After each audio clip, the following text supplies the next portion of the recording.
जय हिंद मेरे प्यारे विद्यार्थियों, आर के कॉम्पिटेटिव क्लासेस में फिर से धमाकेदार स्वागत है। और आज मैं लेकर आया हूं आरआरबी एनटीपीसी ग्रुप डी के लिए मैच सेट प्रैक्टिस का 30वां धमाका।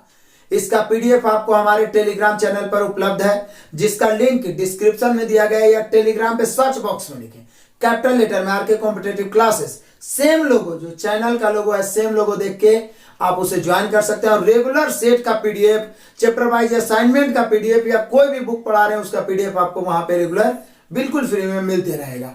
आइए शुरू करते हैं। आज का सेट सबसे लाजवाब, सबसे धमाकेदार सेट है। आइए देखते हैं। आज आइए, पहला क्वेश्चन ही धमाकेदार है। एडवांस मैथ में हाइट एंड डिस्टेंस का क्वेश्चन है।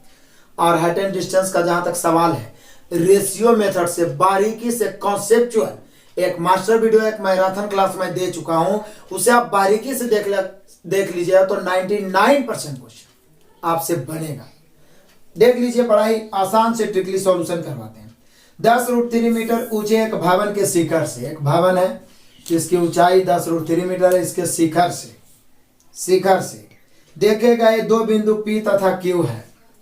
एक बिंदु यहाँ है, एक बिंदु यहाँ है, PEQ है। बोले सर ये PEQ का है लिए, तो आगे पढ़ दीजिए।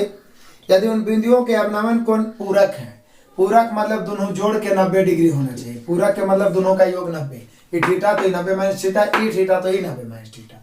पूरक आपको पढ़ाए हैं। अब देखिए PQ की दूरी है 20 मीटर, 20 मीटर। तो बोल रहा है बिंदु PQ उस भवन से दूरी, मतलब यहां से P बिंदु की दूरी भाग। बोले सर P वह काहे दिए, ई काहे में दिए, तो यह दूरी निकालना होता, क्योंकि ऑप्शन देखिए जितना है सब 20 से ज्यादा है। 25 मीटर, 45 मिनट, 30 मीटर, 40 मीटर, यानी कंफर्म है P दूरे बना होगा। ठीक है ना। अब थोड़ा सा कॉमन सेंस हम लगाएं कि भाई E है 10√3, और यदि E वाला हम 10 ले लें तो 10 करके √3 बन, √3 और बटा बन किसका मान होता है, तो बोले सर 60 डिग्री का होता है। tan 60 का ना होता है जी, √3/1। तो देखिए, तो 10 कट जाए तो √3/1। इसका मतलब यदि हम इसको 60 लेते हैं तो निश्चित है इसको 30 लेना पड़ेगा। देखिए दोनों पूरक भी हो गया, कमाल करते हैं, सेटिस्फाइड हो गया, पूरक भी हो गया। और 10√3 है यहाँ पर, निश्चित है 10√3 है, तो अब लेके चलेंगे तो ये 10 आ जाएगा। पूरक भी हो गया, जोड़ के 90 डिग्री। ये 10√3 तो ये कितना हो गया 10, आई 10 आई 20 मिला के यहां से कितना हो गया 30 मीटर। शॉर्ट में यदि आप बेसिक दिमाग लगाते हैं कि सर हम बेसिक से बनाएंगे, तो फिर आपको क्या करना होगा कि पूरक है तो इसको लेना होगा थीटा, इसको लेना होगा 90 माइनस थीटा। क्लियर। अब थीटा और 90 माइनस थीटा, एक बार tan लगाइए, एक बार cot लगाइए, दोनों tan में बदल के दोनों को बराबर करके लेफ्ट राइट करिए, इसका मान निकल जाएगा। ये 10 आई 20, ऐसे भी अंतर 30 का है तो इसका आधा भी आ रहा है। हाइट एंड डिस्टेंस में बताए हैं। और जैसे हम 10√3 किए, यहाँ पे देखे दिमाग काम कर गया कि हो ना हो ये 60 डिग्री होगा, क्योंकि tan 60 में √3 होवे करता है। तो तुरंत यहाँ 60 रखे तो यहाँ 30 रखेंगे तब ना 90 होगा, और 60 रखे √3/1 तो ये 10√3 है तो कन्फर्म नहीं 10 होगा। आई 10 है पहले से ले 20, 10 और 20 मिला के हो गया 30। क्लियर है। दोबारा तेवरा बना लेना है। 30 metre, option number C. Next question आ जाए, क्वेश्चन नंबर 2 भी एडवांस मैथ, एकदम बीबीआई क्वेश्चन टोटल डाले हैं भाइयों। धमाकेदार सेट प्रैक्टिस है, इसलिए जम के शेयर करना है। करा यदि ए तथा बी पूरक कोण हो, पूरक के मतलब होता है ए प्लस बी जोड़ के 90 डिग्री। ए तथा बी पूरक हो, दो कोण पूरक तब होता है जब उसका योगफल 90 होता है। तो पूछ क्या रहा है, तो पूछ रहा है बताइए कि sin A into cos B plus cos A into sine B, आगे उसके बाद क्या है minus tan A into tan B, और उसके बाद plus sec square A minus cot square B, इसका मान है। बोले सर कमाल करते हैं, जब a प्लस बी 90 है, पूरक है, तो a का 45 b का भी 45 आप रख सकते हैं, मान पुट कर दीजिए, आ जाएगा। दूसरा तरीका, a प्लस बी बराबर 90 है तो कंफर्म है a बराबर होगा b 90 माइनस बी, a बराबर होगा 90 माइनस बी, या b बराबर होगा बी बराबर होगा 90 डिग्री माइनस ए। तो या तो सबको ए में बदल दीजिए या तो सबको बी में बदल दीजिए, काम हो जाएगा। तो बोले सर ए में ही बदल दीजिए। जैसे ये क्या है, साइन ए है, कॉस बी के बदले हम 90 माइनस ए लिख देंगे तो कॉस भी साइन में बदल जाएगा, यानी ई भी साइन ए हो जाएगा, प्लस ये कॉस ए रहने देते हैं, साइन बी के बदले हम 90 माइनस ए पुट कर देंगे तो 90 माइनस थीटा कॉस थीटा, तो ये भी कॉस ए हो जाएगा, माइनस ये tan ए रहने देते हैं, ई क्या हो जाएगा, तो बोले सर ये tan बी है, बी के बदले 90 माइनस ए रखेंगे तो tan 90 माइनस थीटा कॉट, तो ये कॉट ए हो जाएगा, प्लस इसको हम सेक का स्क्वायर ए रहने देते हैं माइनस, यहाँ 90 माइनस ए रख देंगे बी का जगह पर तो ये tan में बदल जाएगा tan स्क्वायर बी। अब फटाफट सबका मान रख दीजिए, sine square theta plus cos square theta का मान 1 minus tan theta into cot theta का मान 1 plus sec square theta minus tan square theta 1। Basically मैंने अब सॉरी ये बन जाएगा, चूंकि ये बी तो ऑलरेडी है, ये तो बी है, ये यहाँ 90 माइनस ए रखे तो tan ए में बदल जाएगा, तो sec square theta minus tan square theta का मान 1 होता है। मैराथन क्लास के पहले मैंने ट्रिगोनोमेट्री का बेसिक क्लास लगभग 2 घंटे 1.5 घंटे का दिया है, उसको देखने के बाद सभी फार्मूला आपके माइंड में होंगे। तो यहाँ पे देख लीजिए +1, तो ये +1 -1 कट गया, बच गया ये 1, यानी इसका आंसर हम लोग का हो जाएगा 1। ऑप्शन मिला लीजिए, दूसरा का आंसर हुआ option number C. Next question आ जाइए, क्वेश्चन नंबर 3, कमाल का क्वेश्चन है। मैराथन क्लास ट्रिगोनोमेट्री में मैक्सिमम वैल्यू और मिनिमम वैल्यू मैंने पढ़ाया स्पेशल क्लास, जितना क्लास मैं पढ़ा दिया हूं ट्रिगोनोमेट्री में उससे ज्यादा एग्जाम में नहीं पूछा जाएगा। बेसिक क्लास 4 मैराथन क्लास, एक स्पेशल हाइट एंड डिस्टेंस का मैराथन क्लास, वो सब देख लीजिएगा तो 80 to 90% क्वेश्चन आपसे खुद बनेंगे। बेकार में डर रहे हैं कि नहीं बनता है, यहाँ देखिए कितना आसान क्वेश्चन है।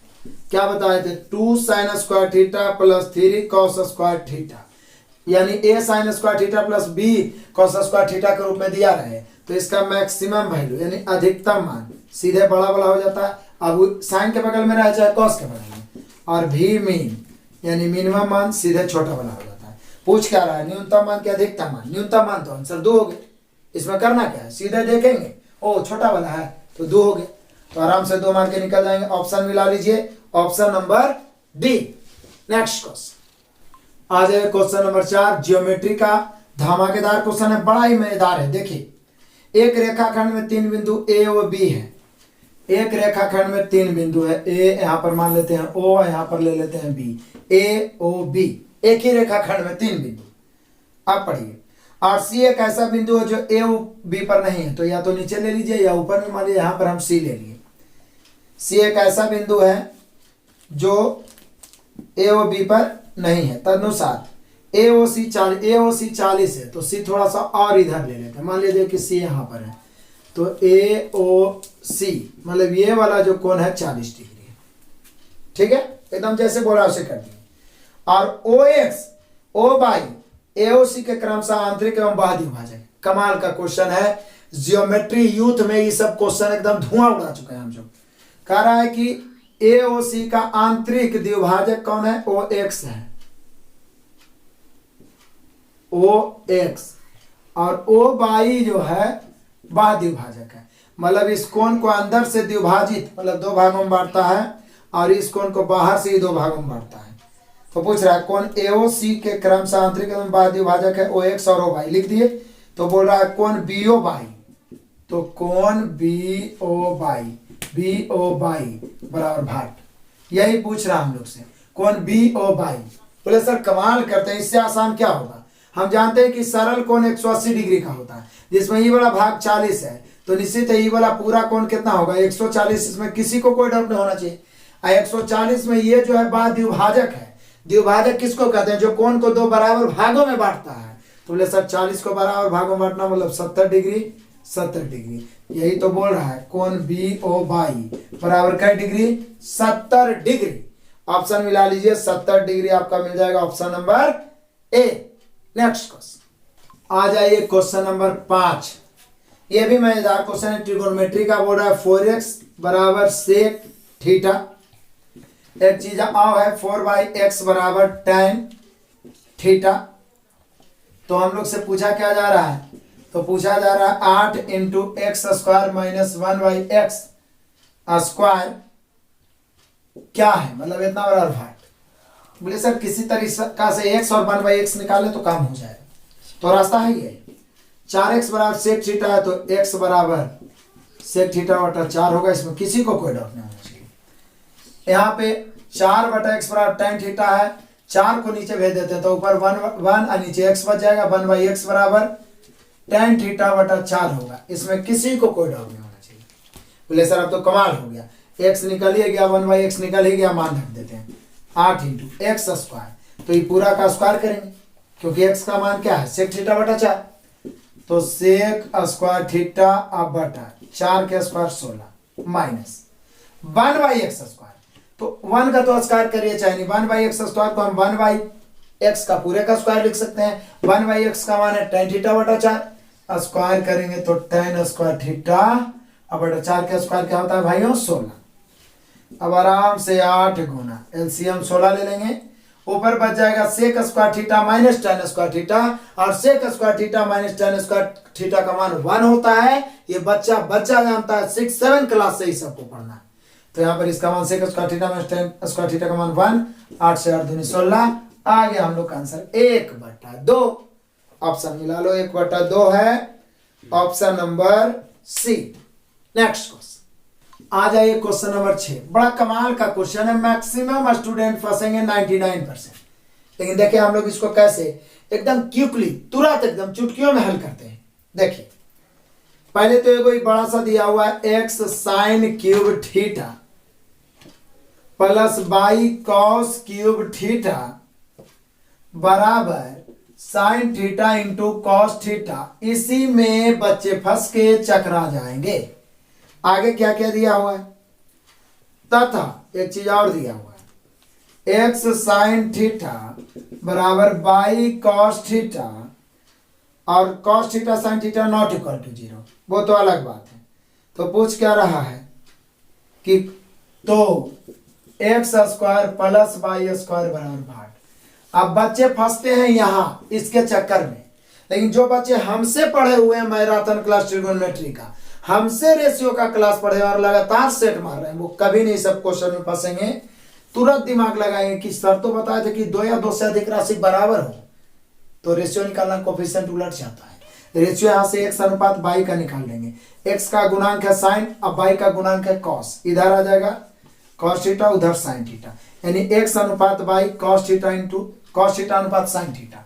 हम लोग से पूछ रहा है x square plus y square, x square का मान है x का मान है कॉस, तो x स्क्वायर का कॉस स्क्वायर थीटा, y का मान है साइन, तो y स्क्वायर करेंगे तो साइन स्क्वायर थीटा, और cos square theta plus sine square theta, या sine square theta plus cos square theta का मान 1 होता है। कौन नहीं जानता है हमको बताओ, कौन नहीं जानता, सब जानता है। तो बोले सर इसका क्या करें, तो इसका रख लो, कोई मतलब नहीं इससे, लेकिन ये सब कब होगा जब आपके नजरों से ये सब क्वेश्चन गुजरा हुआ रहेगा। सोचिए यहीं से बन गया, इससे कोई मतलब ही नहीं, आराम से एक आ गया।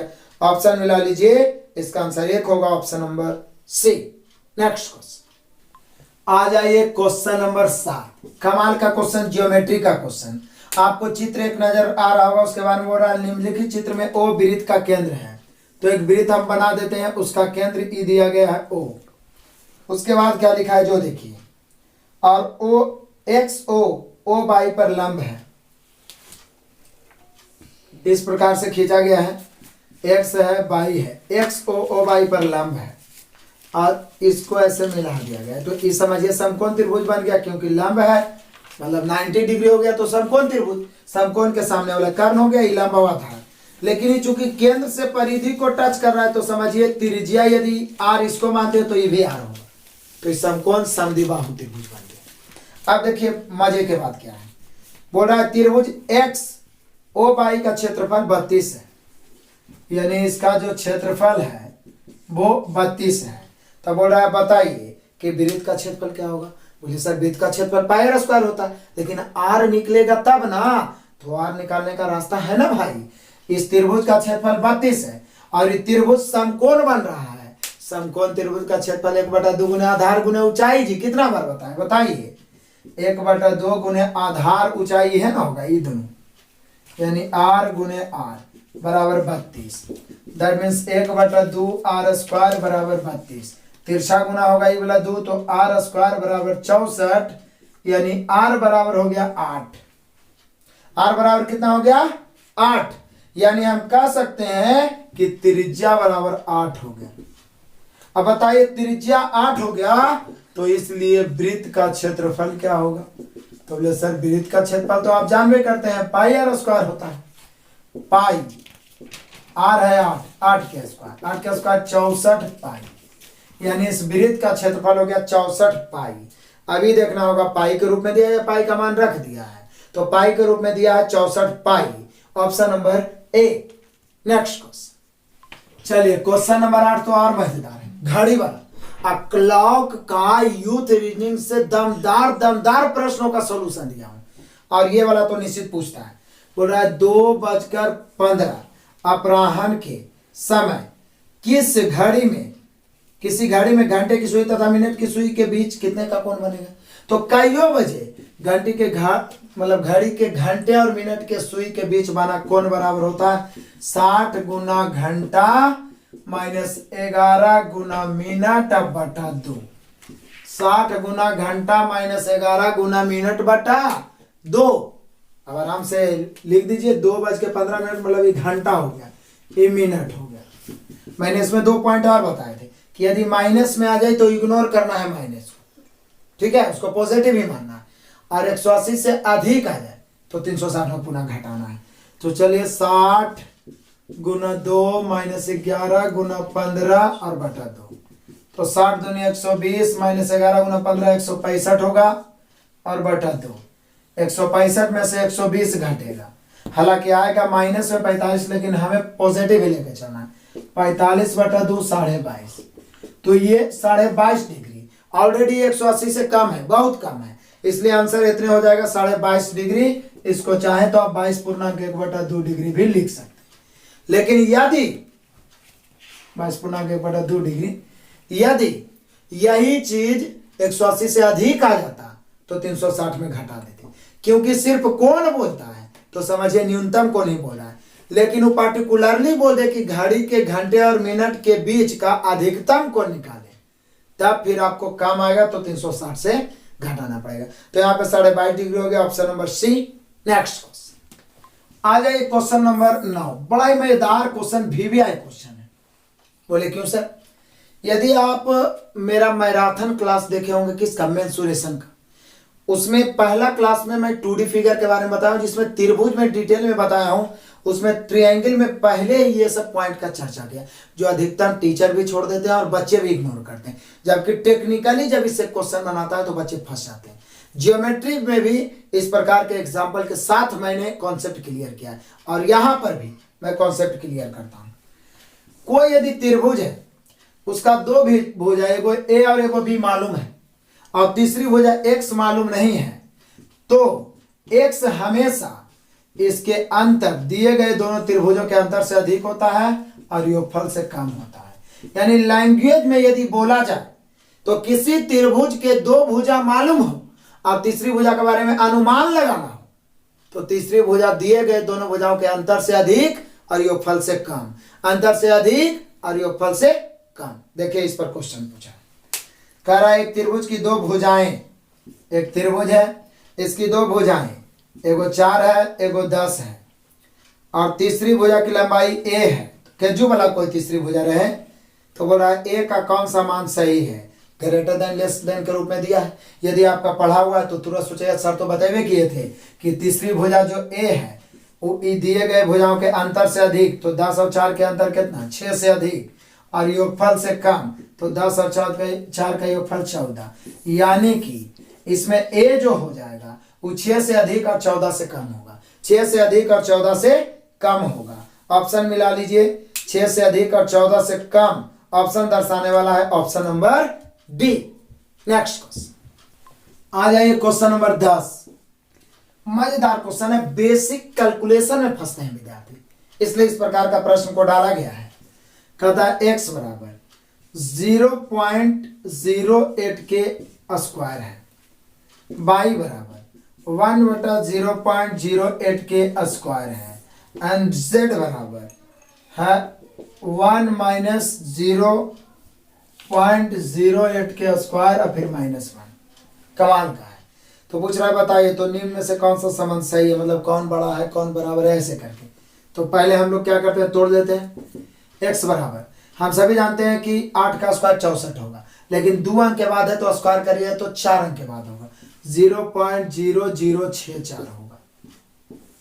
जय अंक के बाद दशमलव हो, स्क्वायर करने पर उसका दुगना अंक के बाद दशमलव। अब बोले सर अभी क्या करें, तो ये y बराबर हो जाएगा 1/0.0064। तो इसको जब हम पॉइंट करेंगे तो ऊपर में 10,000 आ जाएगा, ये 10,000, ये फाइनली y बराबर बच गया 10,000/64। ठीक, ये कितना बचेगा, तो बोले सर z बराबर बच जाएगा 1 - 0.8 करेंगे, 1 - 0.08, तो ये आ जाएगा हम लोग का कितना 0.92 आ जाएगा। इसका स्क्वायर करेंगे और फिर -1, इसका स्क्वायर जितना भी आ जाए, लेकिन ये तो कंफर्म है कि 1 से कम ही आएगा। और फिर उसको जब घटाएंगे, उसमें 1 घटाएंगे तो निश्चित है इसका मान निगेटिव आएगा। तो हमें मान तो निकालना नहीं है, तो उसको काहे में निकालते रहे, अब तुलना ना करना है। तो इसका मान जो आ रहा है निगेटिव आ रहा है, क्या आ रहा है, निगेटिव। अब देखिए, तो बड़ा छोटा में सजाना, तो बोले सर सबसे पहले तो सबसे छोटा हो गया z। अब z से बड़ा x है कि y, तो बोले सर निश्चित है z के बाद x है, x के बाद y है, क्योंकि y तो 10,000/64 है, इससे बहुत बड़ा है। तो z से बड़ा x है और x से बड़ा y है, तो यही ऑप्शन होना चाहिए हम लोग का। ऑप्शन मिला लीजिए, z से बड़ा x, x से बड़ा y, option number D. Next question आ जाइए, क्वेश्चन नंबर 11।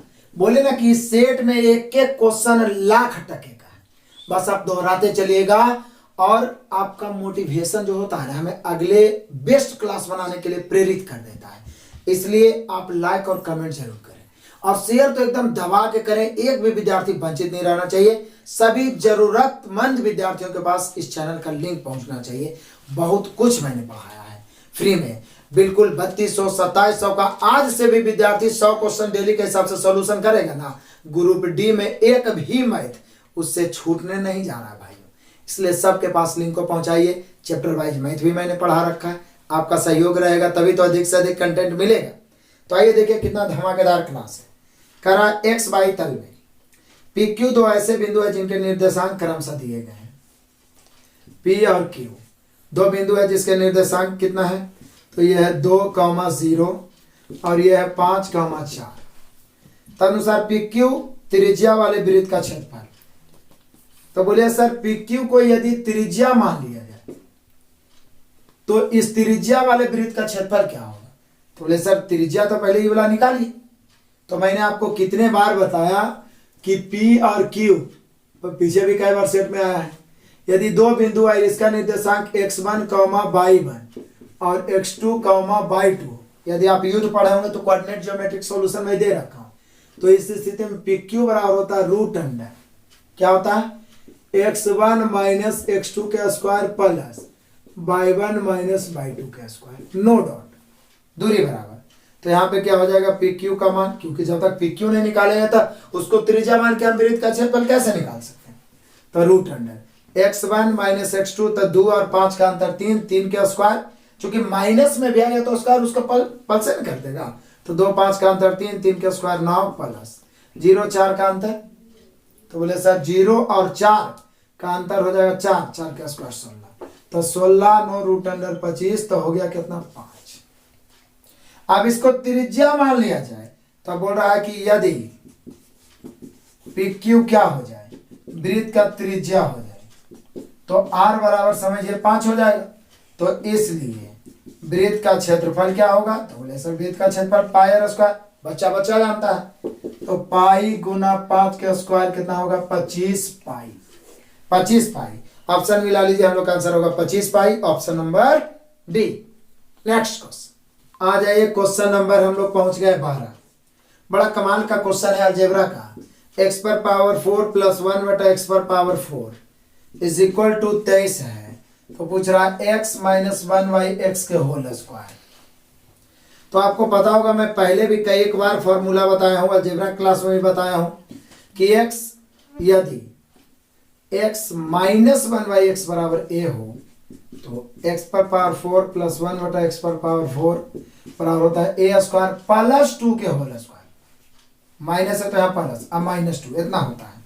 और इसका मान दे 23, तो इससे पहले ये निकाल लेते हैं क्योंकि इसका मान निकल गया तो स्क्वायर कर देंगे। तो बोले सर ऐसा करते हैं -2 उधर जाएगा तो a स्क्वायर प्लस 2 के होल स्क्वायर बराबर 23 2 25 हो जाएगा। a स्क्वायर हटेगा तो a स्क्वायर प्लस 2 बराबर उधर रूट हो जाएगा 5। अब यहाँ पे a स्क्वायर बराबर 5 में से ही 2 घट जाएगा क्योंकि 2 प्लस उधर जाएगा तो माइनस, तो बच गया 3। तो यही तो इसका मान हो जाएगा क्योंकि a स्क्वायर बराबर 3 है तो a बराबर √3 लिख सकते हैं ज़्यादा से ज़्यादा, मतलब इसका मान √3 हो गया। तो आप पूछ क्या रहा है, तो बोले सर x चूंकि a का मान आप √3 लाए हैं तो x माइनस 1/x का मान भी √3। यदि x माइनस 1/x पूछता तो आंसर यही होता √3, लेकिन स्क्वायर पूछ रहा है। बोले सर √3 के स्क्वायर तो 3 है ना होगा, यानी हम लोग का आंसर 3 हो जाएगा। कुछ नहीं, केवल और केवल फॉर्मूला का इस्तेमाल किए हैं। आयुत वाला जो अलजेब्रा का सॉल्यूशन दिए है एक ही वीडियो में 100 क्वेश्चन, उसमें तो ताबड़तोड़ ही सभी फॉर्मूला का इतना इस्तेमाल हुआ है कि निश्चित रूप से रटा ही गया होगा। नहीं देखें तो खुद भी देखें और सभी दोस्तों को शेयर जरूर से जरूर करेंगे। क्लियर है, आगे बढ़ते हैं। तो यहाँ पे हम लोग का 3 हो गया जी, ऑप्शन मिला सकते हैं आप। ऑप्शन नंबर है डी। नेक्स्ट क्वेश्चन आ जाइए जी, देखते ही देखते पहुंच गए क्वेश्चन नंबर 13, और ये तो चुटकियों में उड़ा देंगे, पहले भी मैंने बताया है। स्पेशल फंडामेंटल वाला प्लेलिस्ट में भी इसको देख सकते हैं। मैंने सिंप्लीफिकेशन का लगभग 2.5 घंटे का क्लास बनाया है, उसमें भी ये वाला सीरीज बताया हूँ। 6 plus √6 plus √6 plus dot dot dot infinity अनंत तक प्लस में सीरीज रहे ना, तो ये अंदर वाला इसका मान जो होता है इसको 1 के अंतर में तोड़ दीजिए, 3 दूनी 6। उसके बाद प्लस प्लस वाला सीरीज है तो आंसर बड़ा वाला, यह 6 माइनस 6 माइनस रहता तो आंसर छोटा वाला, आंसर हो गया 3। वैसे वहां पे मैंने बेसिकली भी बताया, लेकिन यहाँ हाउ ट्रिक ही रहने देते हैं। लेकिन प्लस में है तब, यदि इंटू में रहता √6 डॉट डॉट डॉट अनंत तक तो इसका मान 6 भी होता, लेकिन प्लस में है तो 1 के अंतर में तोड़िए, प्लस है तो बड़ा वाला, माइनस है तो छोटा वाला। तो यहाँ प्लस है तो आंसर बड़ा वाला यानी 3। ऑप्शन मिला लीजिए, इसका आंसर 3 होगा, option number A. Next question आ जाइए, क्वेश्चन नंबर 14 से 15 डबल धमाका क्वेश्चन है, और ये डायग्राम का है, DI का है, और उसमें भी ये दंडा लेख का है। दंडा लेख जिसको बार ग्राफ बोल सकते हैं, DI का पूरा सॉल्यूशन मैंने यूथ मैथ से दिया है। तो देखिए कितना मजेदार क्वेश्चन है, सिंपल ढंग से पढ़ना है। नीचे दिए गए दंड आरेख का ध्यान पूर्वक अध्ययन कर उस पर आधारित प्रश्नों को उत्तर दीजिए। विभिन्न वर्षों में कंपनी के बिक्री, व्यय तथा पूंजी को दर्शाया गया है। अब देखते हैं, आरेख देखिए सामने है, बिक्री तो व्हाइट वाला जो दंड है वो बिक्री को दर्शा रहा है, जो हल्का सा धुंधला है वो व्यय को, और जो ब्लैक पूरे है वो पूंजी को दर्शा रहा है। मतलब आप कह सकते हैं कि पहला वाला जो दंड है वो बिक्री को, सेकंड वाला जो है व्यय यानी खर्च को, और थर्ड वाला जो है पूंजी को। और 2010 में भी 3 आरेख बना हुआ है, 3 दंड बना हुआ है, 3 खंभा है। 2011 में भी 3 को, 2012 में भी 3, 2013, 2014। पहला वाला है बिक्री का, दूसरा व्यय का, और तीसरा पूंजी का। मेन तो यही समझना है, बाकी तो इसमें जोड़ घटा गुना भाग रेशियो परसेंटेज से ज्यादा कुछ है नहीं। अब आ जाइए फटाफट, क्वेश्चन नंबर 14। किस वर्ष बिक्री का व्यय से अनुपात न्यूनतम था? बिक्री का व्यय से, बिक्री का व्यय से, तो व्यय को नीचे रखेंगे, बिक्री को ऊपर। तो पहला ऑप्शन 2010 है। 2010 में बिक्री कौन है? व्हाइट वाला। व्यय है बीच वाला, तो बिक्री 400 और व्यय है 300। 400 बटा 300 काट के 4:3। 2010 में 2011, क्योंकि बनाना तो ऑप्शन से ही, अगला ऑप्शन 2011 ने 12 दिया है। तो 2012 में व्हाइट वाला है 500 और उसके जस्ट बाद वाला है 400। 500 बटा 400 कट गया, 5/4 हो गया। अगला है 2013। तो 2013 में व्हाइट वाला यानी बिक्री वाला को देखिए गौर से, वो 500 पर है, 500। और ये जो सेकेंड वाला है, यानी आप कह सकते हैं बिक्री का व्यय से है, तो व्यय वाला जो है बीच वाला वो है 600। तो बोले सर इसी का तो लगता है न्यूनतम आना चाहिए। अगला ऑप्शन है 2014। 2014 को देखिए तो व्हाइट वाला है कितना 800, और फिर सेकेंड वाला है कितना 700। तो बोलिए कि सर सबसे न्यूनतम तो 5/6 में ना होगा, क्योंकि बाकी सब में 4/3 हर छोटा है, इसमें भी हर छोटा, इसमें भी हर छोटा है, तो सब तो एक से ज्यादा ही होगा, लेकिन इसमें हरे बड़ा है, तो सबसे छोटा यही ना हो गया जी। यानी बिक्री से व्यय का, नहीं बिक्री का व्यय से, यानी बिक्री और व्यय का जो अनुपात है वो सबसे न्यूनतम 2013 है। तो यहाँ पर हम लोग का आंसर 2013 ऑप्शन नंबर सी होना चाहिए। यदि 2012 दे रहा है तो वो गलत है, यानी हम लोग का आंसर होना चाहिए ऑप्शन नंबर सी। यही सबसे न्यूनतम है किसका, बिक्री का व्यय से अनुपात। क्लियर हुआ। अब 15-20 में लपेट दो।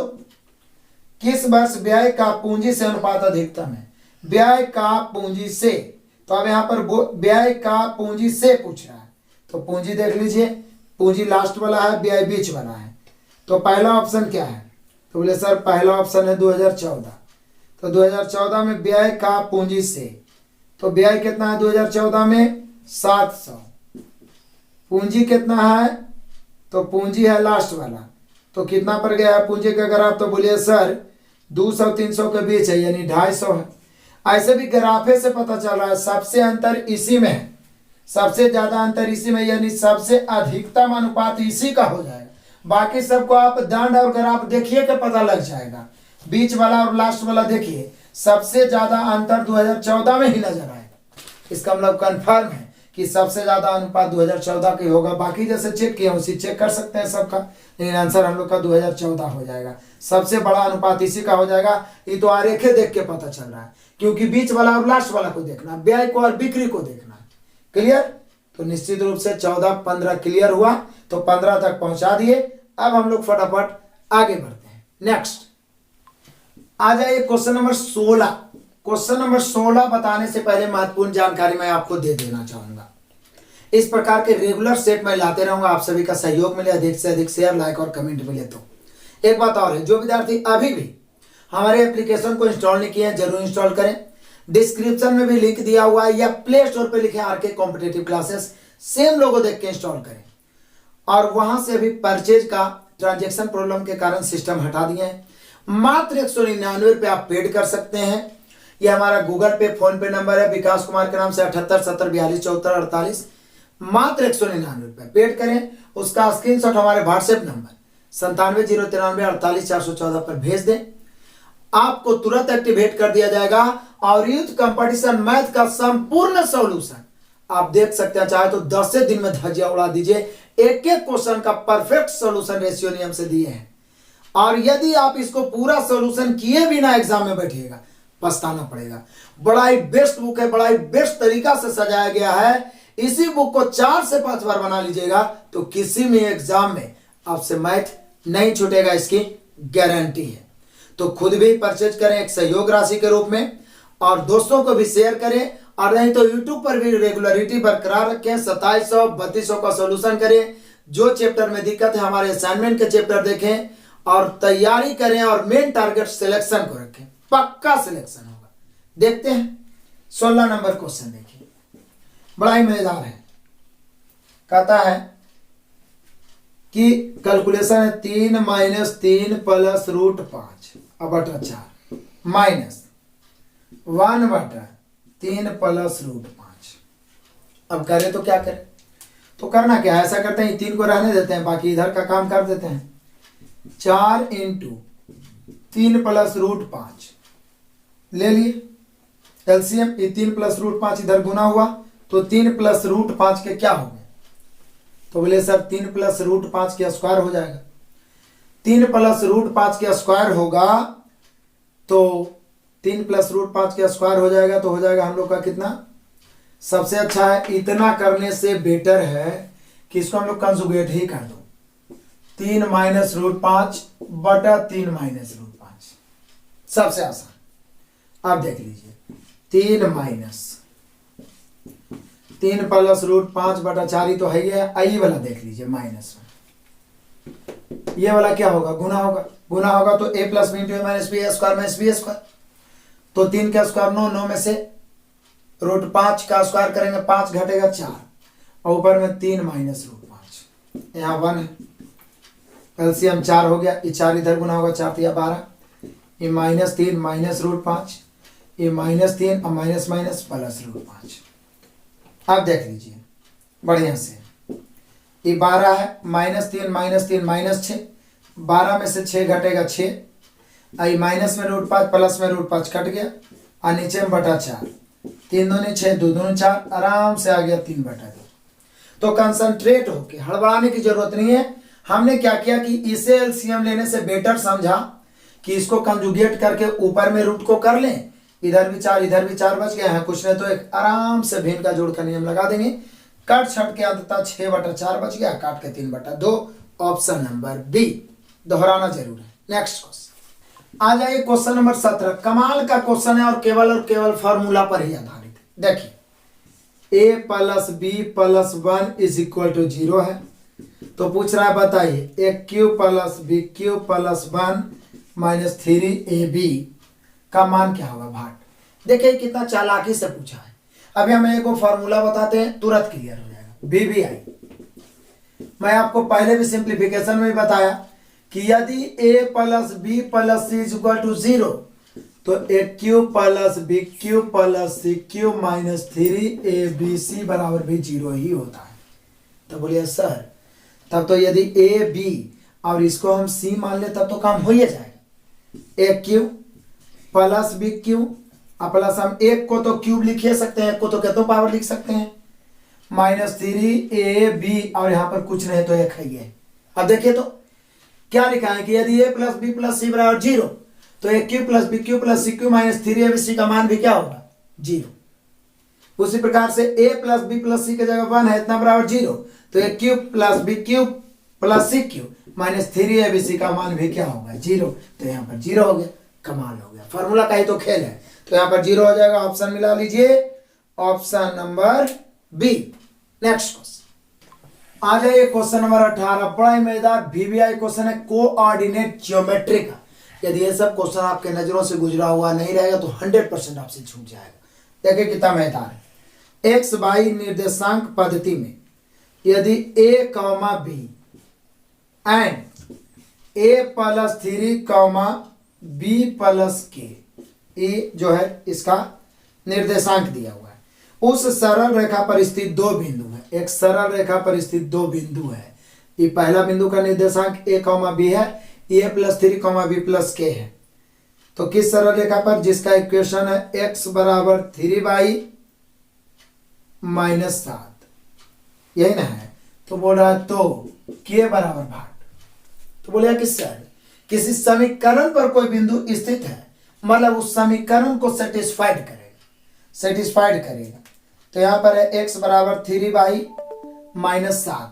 तो अब क्या करें, तो करना क्या है, हम लोग इसको कर सकते हैं ऐसे, इस इक्वेशन को x - 3y + 7 = 0 ऐसे लिख सकते हैं। लीनियर इक्वेशन किसी भी रेखा का इक्वेशन है, तो इसको सेटिस्फाइड करेगा दोनों पॉइंट। तो ये पहला बिंदु से देखते हैं। x के लिए चूंकि निर्देशांक क्या होता है x, y, ये x निर्देशांक की y निर्देशांक की x निर्देशांक की y निर्देशांक। तो पहला पॉइंट में x की जगह a और y की जगह b रखें तो सेटिस्फाइड करेगा। तो बोले सर a - 3b + 7 = 0, ये तो आ ही गया। अब दूसरा पॉइंट से चलते हैं, क्योंकि हमें क्या चाहिए। तो अब a की जगह पर a + 3 रखेंगे, तो a + 3 माइनस ये 3y है, x की जगह पर a + 3 और y की जगह पर b + k रखेंगे, तो 3 × y की जगह पर b + k रखेंगे, ठीक है, और +7 = 0। हमें क्या चाहिए, तो इसी को आगे बढ़ाते हैं, पहले तोड़ते हैं। a + 3 माइनस इसको लिखेंगे 3b और +k +7 = 0। ध्यान से देखिएगा, यहां पर इसको देखिए, ये जो पहले से घिरा हुआ है, कब जब हम x की जगह a और y की जगह b रखे थे तो हमें प्राप्त हुआ ये इक्वेशन 1। इसको दे देंगे a - 3b + 7 का मान 0 है। a - 3b + 7 देखिएगा, a - 3b + 7 इसका मान क्या है 0, तो हम रख सकते हैं 0। i + 3 बच गया, i + k बच गया, सॉरी ये 3b 3k ना हो जाएगा, तो 3k बच गया, और बराबर 0। हमने क्वेश्चन ही करा है क्या, ओ माइनस है तो ये -3 के हो जाएगा जी। ब्रैकेट तोड़ते समय हम लोग को ध्यान देना है, माइनस है तो -3 भी -3 के, -3 के, तो यहाँ भी कितना हो जाएगा -3 के। क्लियर है। अब देख लीजिए, ए -3 भी +7 का मान 0 है, इसलिए हम 0 जब पुट कर दिए तो उसका वैल्यू खत्म। अब बच गया सिर्फ प्लस में 3 और माइनस में 3 के बराबर 0, यही तो 0 हो ही गया था। तो अब 3 बराबर -3 के उधर जाएगा तो +3 के, कट गया 1, इसलिए के का मान कितना हो जाएगा 1।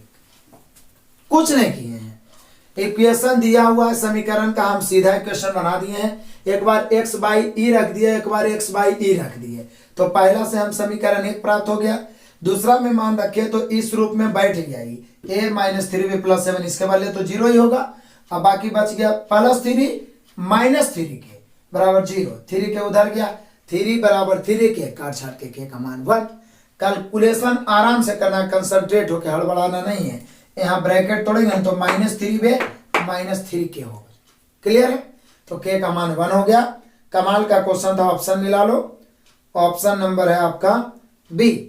नेक्स्ट क्वेश्चन आ जाइए, क्वेश्चन नंबर 19। अब यहां से एवरेज का क्वेश्चन, बड़ा ही मजेदार क्वेश्चन है ये। कहता है 5 वर्ष पहले 4 लड़कों की औसत आयु 9 वर्ष थी। इस प्रकार के प्रश्नों में कितनों वर्ष पहले रहे, सबसे पहले वर्तमान ले आइए।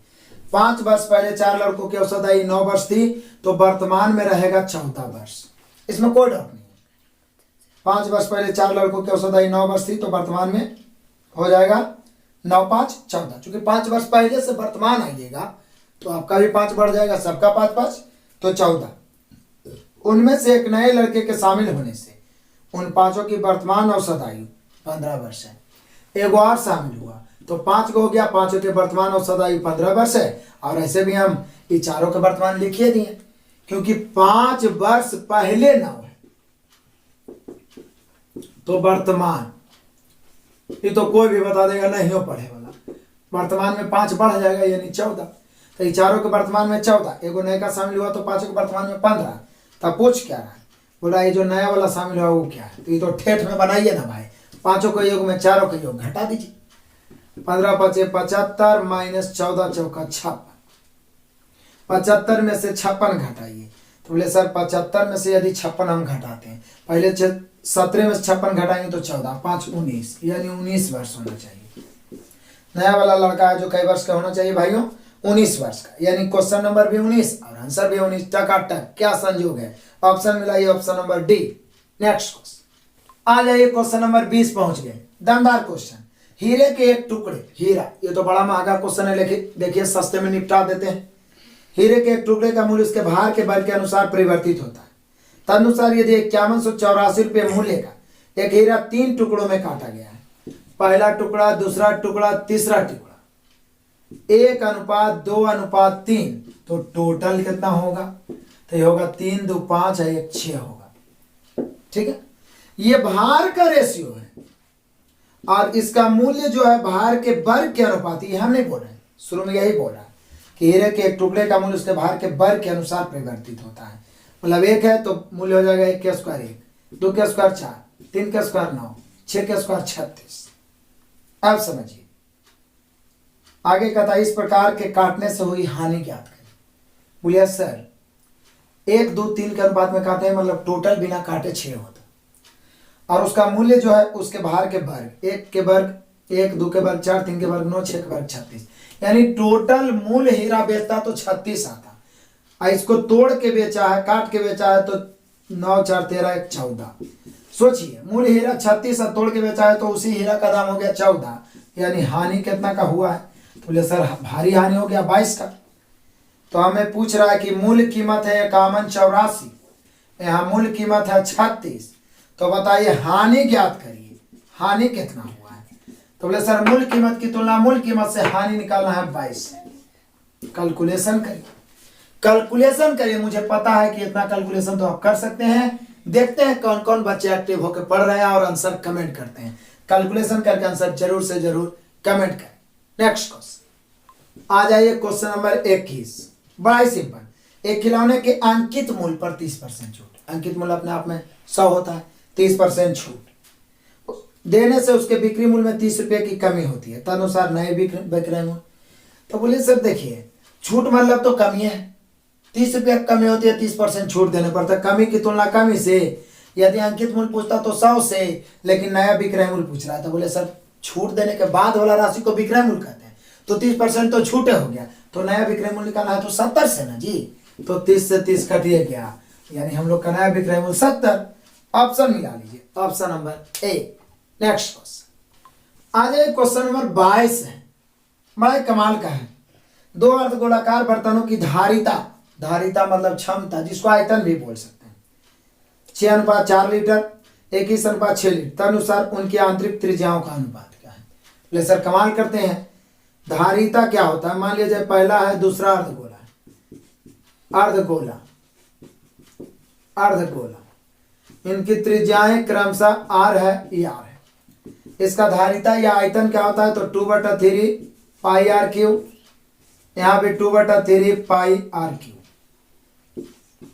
लेकिन यहाँ पे पहला का देगा 6.4 लीटर है, रेशियो लिख देते हैं, लीटर तो खत्म हो जाएगा, 21.6, 2/3 पाई कट गया, पॉइंट से पॉइंट कट गया, तो r अनुपात r कितना होगा। तो बोले सर क्यूब हटेगा तो ये हो जाएगा 64 का 4, आई 216 के 6, काटेंगे 2 दूनी 4 और 3 दूनी 6, 2:3। ऐसे भी जब आयतन या धारिता दिया रहे तो उसके घनमूल कर देंगे, त्रिज्या ही निकलेगा, गोला या अर्धगोला में। यदि त्रिज्या दिया रहे तो उसका घन कर देंगे तो आयतन का अनुपात निकल जाएगा। तो धारिता मतलब आयतन ही होता है। आराम से फॉर्मूला भी बैठा के लेके चल दिए, काट छाट के, दोनों के त्रिज्या का अनुपात आ गया 2:3। 2:3 है option number D. Next question आ जाए, क्वेश्चन नंबर 23, पाइप टंकी का क्वेश्चन, बड़ा ही आसान। एक नल ए एक टंकी को 8 घंटे में भर सकता है, एक नल ए है जो टंकी को 8 घंटे में भर सकता है। दूसरा नल बी है जो 6 घंटे में भर सकता है, दोनों भरने वाला है। भरना हो या काम करना हो, समय का उल्टा क्षमता होता है। क्षमता दो को उलटना आसान होता है, राइट को लेफ्ट, लेफ्ट को राइट। काट देंगे 2 से 3 दूनी 6, 4 दूनी 8, ऊपर वाला नहीं काटना है। किसी एक को लेकर चलिए, 3 के क्षमता से 8 घंटा, 8 या 24, 4 के क्षमता 6 घंटा, 6 चौके 24, दिया गया लेफ्ट, जो ज्ञात करना है राइट। अभी भर कैसे रहा है, दोनों नल खोल दिए जाए, 2 घंटे के बाद ए को बंद कर दिया जाए, तो दोनों मतलब 3 4 7, 2 घंटा चला, उसके बाद ए बंद हो गया। तो बोल रहा है दूसरा नल यानी बी उस टंकी को भरने में कितना घंटा, कितने घंटों में। तो बोले सर बी की क्षमता 4 है, कई घंटा, टी घंटा, 7 दूनी 14 के इधर घटेगा तो 4 टी बराबर, 14 24 में घटेगा तो 10, तो टी बराबर 10/4, 5 दूनी 10, 2 दूनी 4, 2.1/2 घंटे, यानी कि दूसरा का जो बचा हुआ भाग है उसको 2.5 घंटे में भर देगा। 2.1/2 घंटे, ऑप्शन मिला लीजिए, option number D. Next question आ जाइए, क्वेश्चन नंबर 24। देखिए आज आपको पता चलेगा कि अलजेब्रिक फॉर्मूला याद रहने का कितना फायदा है, प्रैक्टिस करने का कितना फायदा है। देखिए दिया हुआ है a माइनस बी बराबर 3, कॉमा b माइनस सी बराबर है 5, a माइनस बी बराबर 3, b माइनस सी बराबर 5 है, और c माइनस a बराबर है 1। तो पूछ रहा है A cube plus B cube plus C cube और -3abc बटा a plus B plus C का मान क्या होगा। अब मैं आपको बता दूं, A cube plus B cube plus C cube -3abc का 2 फार्मूला होता है। पहला फार्मूला तो होता है a plus B plus C into A square plus B square plus C square minus A B minus B C minus C. दूसरा formula होता है 1/2 into A plus B plus C into A minus B के whole square plus B minus C के whole square plus C minus A के whole square. दोनों same ही है। इसी फॉर्मूला से इसको बनाया गया, सिर्फ ऊपर नीचे 2 से गुना करने पर ये वाला आ गया है। अब सिचुएशन के अनुसार इस्तेमाल का क्या करना ये आपको सोचना चाहिए। तो बोले सर यहाँ तो a minus B, B minus C, C minus A का मान दिया हुआ है, तो नीचे वाला फॉर्मूला का ही इस्तेमाल कर लेते हैं। तो कर लो। इसको हम लिखेंगे इस 1/2 into A plus B plus C into A minus B के whole square plus B minus C के whole square plus C minus A के whole square, C minus A के होल स्क्वायर, यही होगा। अब बटा में पहले से है ए प्लस बी प्लस सी, ये तो कट गया, बच गया 1/2 इंटू, देखिएगा a माइनस बी का मान है 3, 3 के स्क्वायर 9, b माइनस सी का मान है 5, 5 के स्क्वायर 25, c माइनस ए का 1, 1 के स्क्वायर 1, कमाल हो गया। 1/2 गुना 25 है 26 में 9 जोड़ेंगे तो 35 एन होगा जी, या 25 और 9 34 से 35, 1/2 को 35 से गुना करिएगा 17.5 आएगा। अब आंसर कैसे लिखा इस पे निर्भर करता है। 17.5 दिया है जी, 17.5, कमाल है। फार्मूला याद रखिएगा, कॉन्फिडेंशियल बनेगा। और ये कब रहेगा, ये सब फार्मूला यूं ही नहीं याद रहता है। इसी प्रकार से यदि सेट प्रैक्टिस आपको उपलब्ध कराया गया तो कुछ ही दिनों में हर तरह के मैथ से आप रूबरू हो जाइएगा, जान पहचान हो जाएगा। लेकिन ये कब होगा, जब अधिक से अधिक दोस्तों को शेयर करिए, अधिक से अधिक बच्चे हमसे जुड़ेंगे, लाइक और कमेंट करें ताकि हमारा भी मोटिवेशन लगातार बना रहे। तो यहाँ पे हम लोग का आंसर हो गया option number A. Next question आ जाइए, क्वेश्चन नंबर 25, बिल्कुल लॉलीपॉप क्वेश्चन, आसान क्वेश्चन। बस सबसे छोटी संख्या कौन सी है जिसे 675 को गुना करने पर गुणनफल एक पूर्ण घन बन जाए। 675 को हम क्या लिख सकते हैं, तो बोलिए सर 675 को 25 गुना 27 तो लिख ही सकते हैं। तो बोलिए सर इसको 5 गुना 5 और इसको 3 गुना 3 गुना 3, तो बोलिए सर ये तो ऑलरेडी पहले से पूर्ण घन है, यानी इसको भी ईबी स्क्वायर है। पूर्ण घन बनाना है तो कम से कम एगो 5 और होना चाहिए, यानी कम से कम कैसे गुना करेंगे तो पूर्ण घन बन जाएगा। तो बोलिए जो घट रहा है उससे गुना कर दीजिए, यानी 3 को के पेयर बनाने में जो घट रहा है उसको गुना कर दिए, तो एगो 5 और आता है, पूर्ण घन हो ही जाएगा। तो कम से कम 5 गुना करेंगे, ऑप्शन मिला लीजिए, option number C. Next question आ जाइए, क्वेश्चन नंबर 26, कमाल का क्वेश्चन है, वीवीआई क्वेश्चन है। इस प्रकार के क्वेश्चन बहुत कम मिलते हैं, देखिए, लेकिन मिलते हैं तो दिमाग को चकरा देते हैं। देखिए अस्थिर से सिखाते हैं, मैं आपको कंसंट्रेट होकर देखिएगा। 175 नहीं होना चाहिए, यहाँ पे 1.75 होना चाहिए, सुधार लीजिए। 175 सेंटीमीटर इसको कर सकते हैं, सॉरी 175 सेंटीमीटर ऊंचा एक व्यक्ति, 175 सेंटीमीटर ऊंचा एक व्यक्ति। 1.5 सेंटीमीटर तो व्यक्ति नहीं रहेगा। 175 सेंटीमीटर ऊंचा एक व्यक्ति एक लैंप पोस्ट के पाद से, मतलब कि एक लैंप पोस्ट है, मतलब एक बड़ा सा बना हुआ खंभा है, उस पर लैंप चल रहा है, बत्ती चल रहा है। इसके पाद बिंदु यानी आधार से 2 मीटर प्रति सेकंड की चाल से दूर जाता है, दूर जाता है, आराम से समझिएगा, 2 मीटर प्रति सेकंड की चाल से। यदि लैंप जमीन से 6.75 मीटर ऊपर है, 6.75 मीटर ऊपर है लैंप, ये ऊंचाई दिया हुआ है लैंप का, ठीक है। 175 सेंटीमीटर व्यक्ति की ऊंचाई है, इसको हम 1.75 मीटर भी लिख सकते हैं, सेंटीमीटर है तो मीटर लिख सकते हैं। अब जरा कमाल की बात यह है, आगे बढ़िए, क्या बोल रहा है, 5 सेकंड बाद छाया की लंबाई का व्यक्ति की ऊंचाई से अनुपात क्या होगा। तो पहले यही तो पता लगा कि 5 सेकंड बाद छाया की लंबाई क्या होगा। तो व्यक्ति यहाँ पर है, ये जो लैंप है, लैंप पोस्ट है, उसके पाद बिंदु पर, आधार बिंदु पर है। यहाँ से व्यक्ति चलना शुरू किया, मान लीजिए व्यक्ति यहाँ आ गया, ठीक है, व्यक्ति यहाँ आ गया। अब व्यक्ति है जो 1.75 मीटर ऊंचा है, चूंकि ये मीटर तो यह मीटर में बदल दिया। अब निश्चित है इसी के अनुसार में छाया बनेगा, तो छाया बनेगा तो मान लीजिए छाया यहाँ तक जा रहा है या और आगे जहां तक जाए, तो इस रूप से बनते हुए छाया यहाँ तक जा रहा है व्यक्ति का, ठीक है। तो बोल रहा है कई सेकंड बाद, 2 मीटर प्रति सेकंड की चाल से 5 सेकंड बाद व्यक्ति यहाँ पहुंच गया। तो बोले सर व्यक्ति यहाँ था, लैंप के पास था, लैंप पोस्ट के पास था, व्यक्ति यहाँ से चलना शुरू किया, कितना के चाल से, 2 मीटर प्रति सेकंड की चाल से, अब 5 सेकंड बाद। तो बोलिए सर तब यहाँ से यहाँ की दूरी 2 × 5 = 10 मीटर ना हो गया, कितना हो गया 10 मीटर। और यहां से यहां की दूरी पता नहीं है, मान लिया जाए x मीटर। तो यही तो निकालना है कि छाया की लंबाई क्या हो, क्योंकि लास्ट में बोलता है कि बताइए कि 5 सेकंड बाद छाया की लंबाई और व्यक्ति की ऊंचाई में अनुपात क्या होगा। तो बोले सर छाया की लंबाई निकल जाएगा, व्यक्ति की ऊंचाई निकला हुआ है, ये अनुपात निकाल देंगे। तो निकलेगा कैसे? तो बोले सर कमाल है, यह समकोण त्रिभुज बन गया। यहाँ पर व्यक्ति था, चलते चलते यहाँ पर चला गया, तो यह समकोण त्रिभुज एगो ई वाला, यानी मान लिया जाए ए बी है और यहाँ पर ए बी है, सी है, डी है और ई है।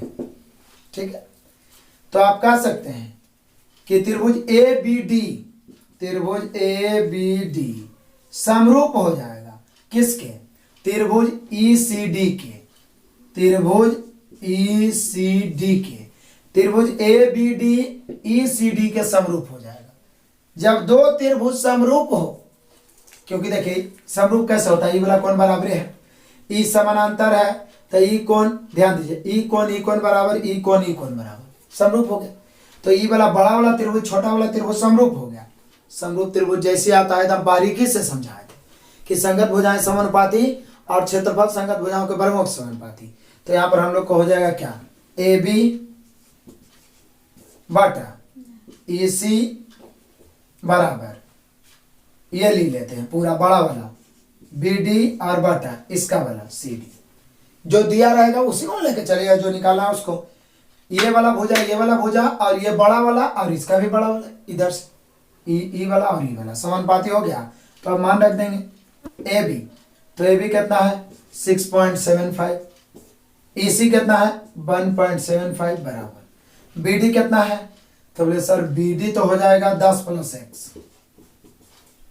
और सी डी कितना है x। अब यहां से x का मान निकालेंगे, आराम से निकलेगा, काटिए पॉइंट। यदि आप 25 से काटना चाहेंगे तो 25 से ही 27 बार में कटेगा, 25 से ही 7 बार में कटेगा।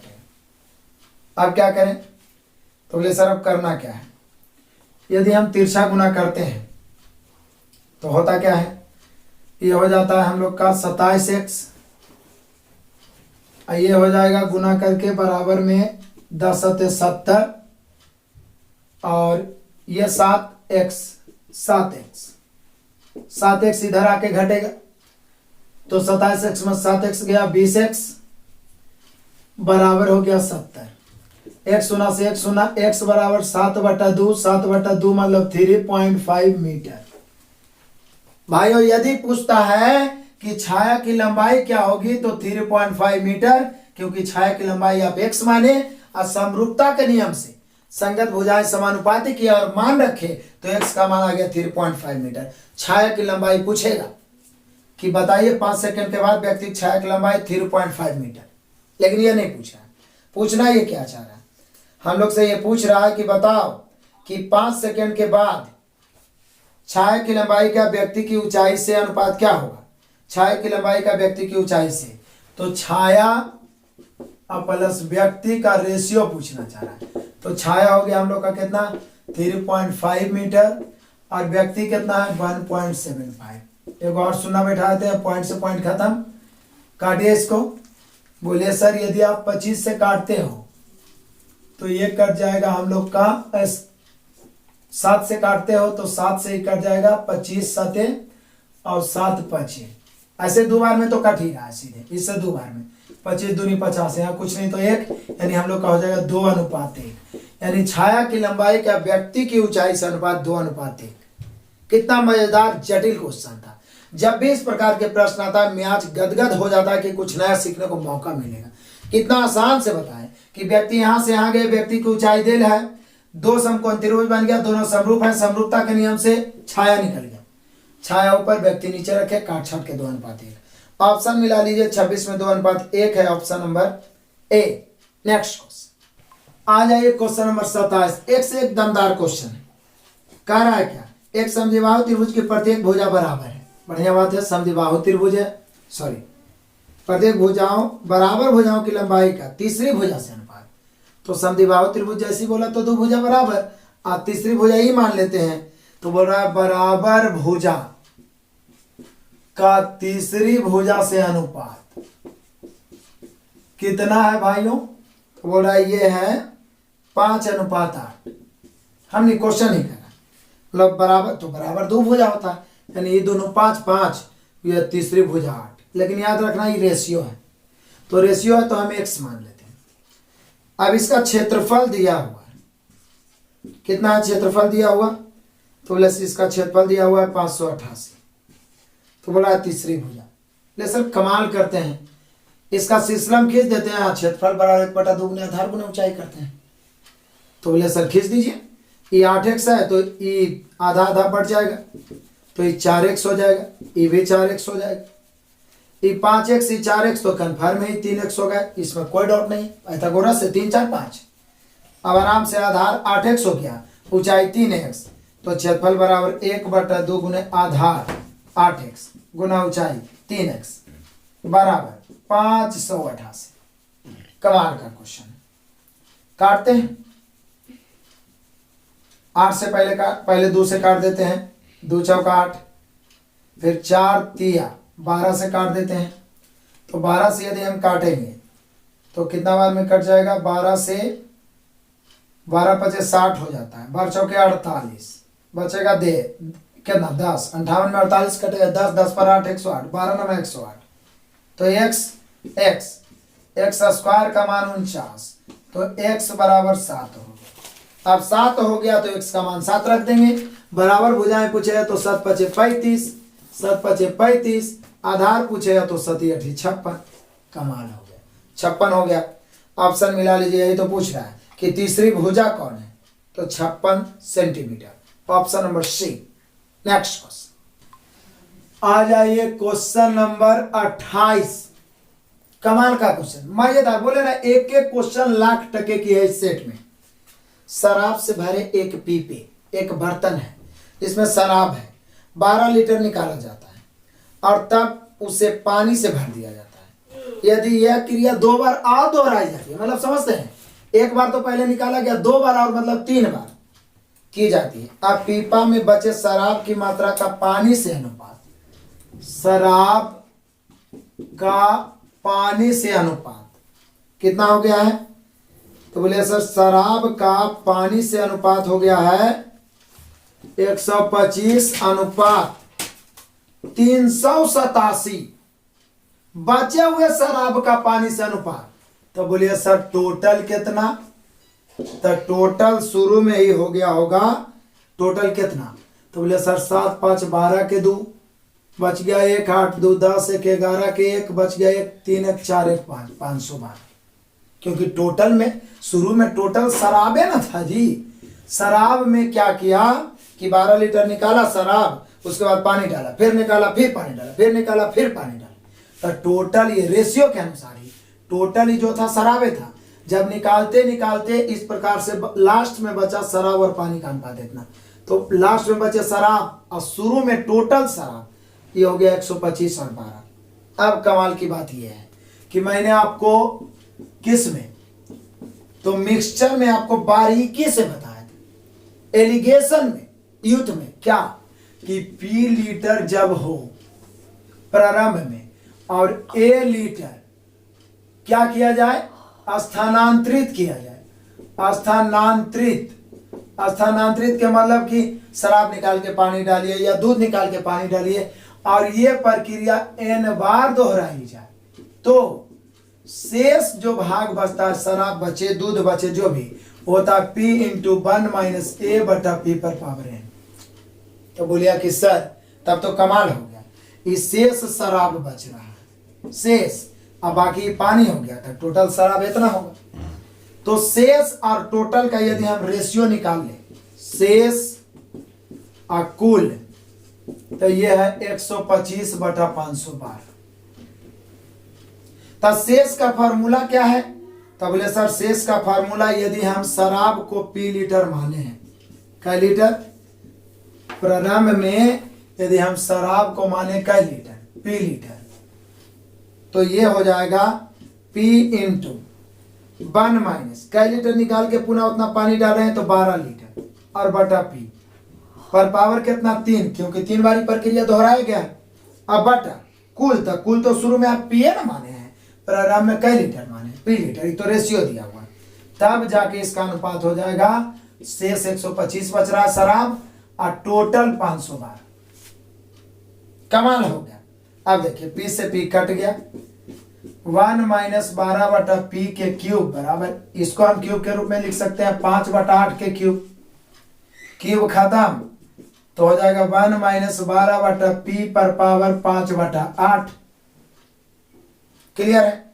अब क्या करेंगे, 12 बटा पी को उधर ले जाएंगे, 5 बटा 8 को इधर लाएंगे, तो 12 बटा पी उधर जाएगा लेकिन प्लस में रहेगा, 5 बटा 8 इधर आएगा, तो 1 में 5 बटा 8 घटेगा तो फाइनली क्या बचेगा, तो बोले सर 12 बटा पी बराबर 8 इकाई 8 है, कुछ नहीं तो 1 है, 8 इकाई 8 में से 5 गया, 3 बटा 8 बचेगा ना जी, 3 बटा 8, तो 3 चौका 12 ऊपर ऊपर कट गया, तिरछा गुना करेंगे P बराबर बच जाएगा 8 चौका 32।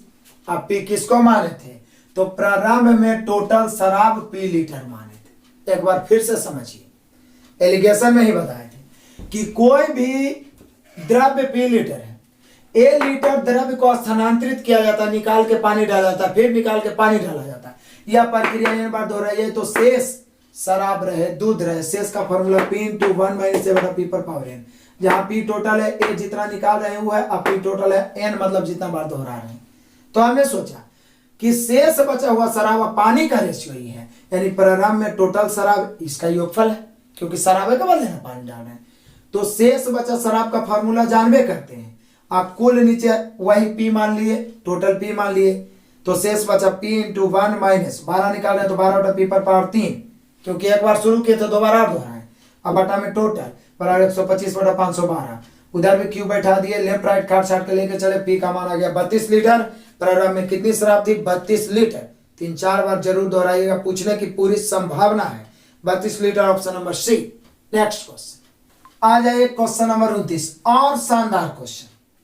एक समांतर चतुर्भुज के विकर्ण AC और BD बिंदु O पर एक दूसरे को इस प्रकार काटते हैं, तो पहले तो समांतर चतुर्भुज बना लेते हैं, और दिया हुआ है आगे कोण DAC 50 और कोण AOB 120, तो ऐसा करते हैं, इधर से बनाते हैं ABCD, ताकि नीचे कोण बनाए तो थोड़ा आसान हो जाता है। ऐसे ABCD ऐसे भी बना सकते हैं, कोई फर्क नहीं पड़ता है। तो हम बना दिया आराम से ABCD ऐसे करके एक समांतर चतुर्भुज, इसका 2 को विकर्ण मिला दिए BD और AC। अब जरा देखिए कौन कौन एंगल देंगे, दिया कोण DAC 50, कौन DAC, D से शुरू करिए AC, तो जो बीच वाला होता है वो कौन होता है, मतलब ये वाला हो गया 50 डिग्री, ये तो आप बारीकी से जानते होंगे।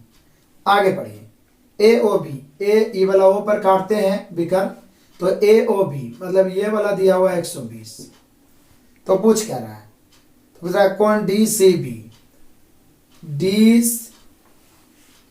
ABCD, तो पूछ क्या रहा है, तो हम लोग से पूछ रहा है कौन DBC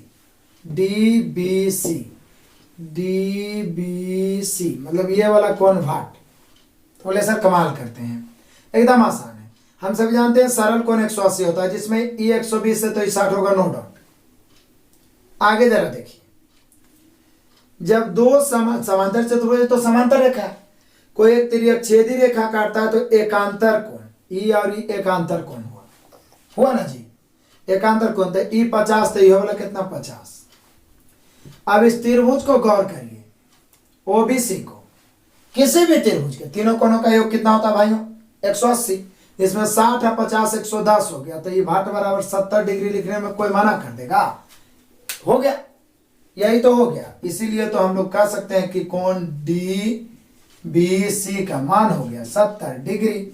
टकाटक आंसर, बोले ना एक एक क्वेश्चन लाख टके का है, इसलिए लाखों व्यक्ति तक पहुंचाना, अधिक से अधिक शेयर करना है। तो यहाँ पे हम लोग का आंसर हो गया 70 degree, option number A. Next question आ जाइए, क्वेश्चन नंबर 30, और आज के इस धमाकेदार एपिसोड, धमाकेदार क्लास का लास्ट क्वेश्चन, और ये भी शानदार क्वेश्चन। देखिए मजे से दिए गए चित्र में चतुर्भुज ABCD का क्षेत्रफल, बोले सर आराम से निकाल सकते हैं, ऐसे है, उसके बाद ऐसे है, फिर इस पर थोड़ा सा तिरछा गया है, और ये है, ये 90 डिग्री है, ये 90 डिग्री है। ए बी सी डी, ये 29 है, ये 21 है, ये 12 है। तो पूछ रहा है कि चतुर्भुज ए बी सी डी का क्षेत्रफल। तो बोले सर चतुर्भुज एबीसी का क्षेत्रफल बराबर त्रिभुज डी ए बी प्लस त्रिभुज डीबीसी कर देंगे तो हो जाए। लेकिन त्रिभुज समकोण है, समकोण त्रिभुज का क्षेत्रफल 1/2 गुने आधार गुने ऊंचाई लंब गुने आधार। तो इसका तो लंब भी मालूम है, सॉरी इसका आधार मालूम है लेकिन लंब नहीं मालूम, ये तो कर्ण मालूम है। तो बोले सर दिक्कत क्या है, निकाल लेते हैं। हम सभी लंब आधार कर्ण में, पाइथागोरस में, मैंने आपको ट्रिगोनोमेट्री में, ज्योमेट्री में और मेंसुरेशन में बता दिया कि ये 6 को आपको याद रखना है। 99% इसी का इस्तेमाल होता है।